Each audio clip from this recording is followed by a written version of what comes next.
I look an absolute state. I know I do. That door is just about to go on, so I'm not going to hang around, but I just thought I'd show you. Oh, oh, it just feels so good. What am I doing? That's what I'm doing. That doesn't look bad, does it? No, it doesn't. I don't think it does. I might be wrong. I'll see soon enough when I look in there. So there's the upper tailgate, lower tailgate. It's actually quite a satisfying noise. Bit of a rattle because none of the carpet's on it. But yeah, so that's that. Looking, I mean, I've said this before. One of my mother's expressions: a galloping horse wouldn't notice it, as in the mist matched and dull paint. I'm just trying to see. I didn't spray that little corner panel, but I did spray everything from the upper swage line down. So from that level down on the quarter panel itself. I haven't taken the masking tape off the moulding yet, and the panel's covered in dust. But I mean, look, doesn't look bad, right? I almost have the panel gap, the kind of the lines matching close. I can readjust this panel. I can readjust everything, but the doors are a massive pain in the ass. They are also, I mean, look at how handsome. They're just such a handsome car, aren't they? I mean, they are. Anyway,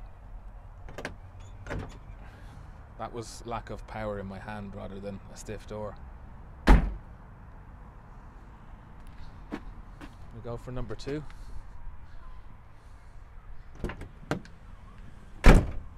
Little rattly too, but that's because, like I say, there's nothing in them. The doors, there's no door cards or anything like that.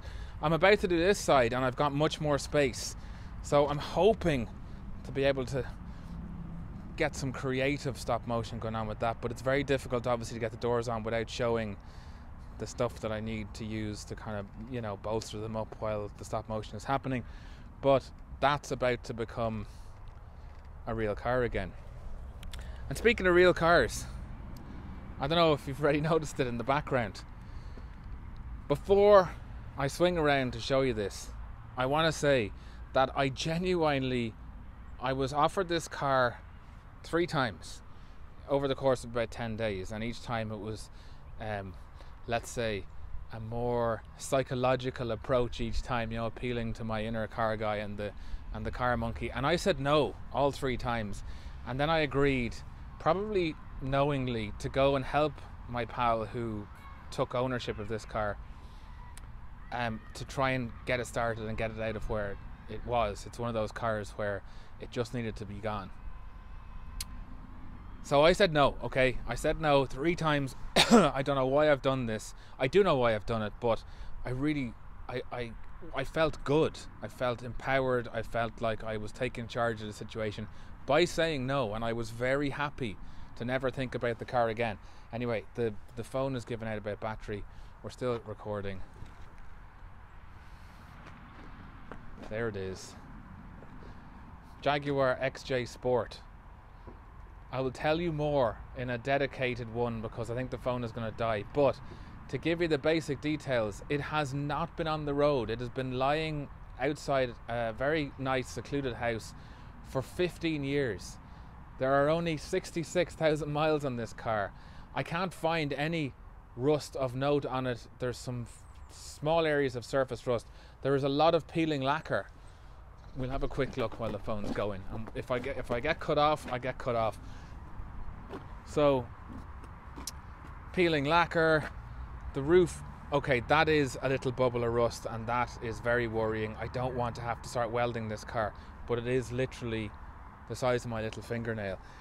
Everything is clogged up with moss, and I mean thick moss. So the car is full of water inside because what happens with these is the hoses that run off the, you know what I'm talking about, the drain pipes for the sunroof, when they clog up, the water runs down the outside of them into the car. Brilliant. So that's been happening. God knows for how long. I pulled the ECU out of it yesterday. It took us about an hour just to get it cranking, but it wouldn't start. It's exhibiting any number of the kind of known faults these things get. The ECU connectors had water in them. But it is straight. There are 3 supermarket dings on it. That there's the worst of the peeling lacquer, but the boot lid's going and the roof has started to go. But when you see the interior, because there is wear on the driver's seat, not a lot, but it's bad in one spot. But otherwise, I mean, it's way better. I've just had something on the seat, which is why there's that little dimple in it. The seat is not marked on the base at all, which is actually incredible given that there's, you know, this kind of bolster wear here. But otherwise, what can you see? The interior in this car is gorgeous. I mean, it's genuinely really good. There is kind of mold in the headlining, and the headlining has started to sag because of the water that's in it. But it's a lovely thing. And I was once lent a Bentley Continental Flying Spur for a week, and I don't remember it being as comfortable as this car is. It's a 3.2 litre straight 6. So it's that Jag engine. It is that Jag sound. It will have that Jag sound. It's too expensive for me to drive it, so this is the mental. I don't know why I did this. It's like the Range Rover. It would cost me 1,800 quid to tax this thing for a year,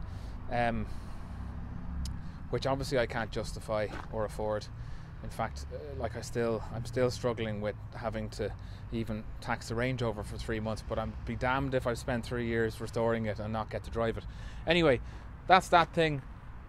It's so good. I'll show you one other thing. I mean, look at this. Look at that. The under seal, the road, the stone ship. It's just unmarked. 15 years. 15 years. The owner parked it, seemingly got a lift straight back into the city and bought another one because I was told that the catalyzer went, but I found an invoice from Jag. This thing has a full set of stamps from Jaguar, actually preceding all of the service schedules. I found an invoice. The invoice was for over €2,000. It has had 4,000 miles before it was laid up. Those are brand new Pirelli P6000s. They're destroyed, obviously. It had its transmission fluid changed, its brake fluid changed, its coolant changed, its oil changed, all filters done, lots of little nuts and bolts and seals, all this kind of stuff was done. And it also, the invoice has some advisories. €1,900 for an ECU before labour, €3,200 for an ABS module before labour. I can get an ECU for this thing for probably less than €200, and I bet your ass that I can take the ABS module off the pump and resolder the joints in it, and it will probably work with some cleaning of the sensors on the wheels. Touch wood, hopefully. That's the plan. We'll do all that and then diagnose the rest. What can you do? That's the car thing. I'm gone. I want to do this Range Rover and get back to it and get an episode out, so I'll see you soon. I forgot to say, it was free. Free money. It's not free money. I think I'm going to give it to my dad to drive. But it was a free car, and hopefully it cleans up really nice, and hopefully we get it started and have some fun along the way. So that's the story. Okay, gone again. Bye.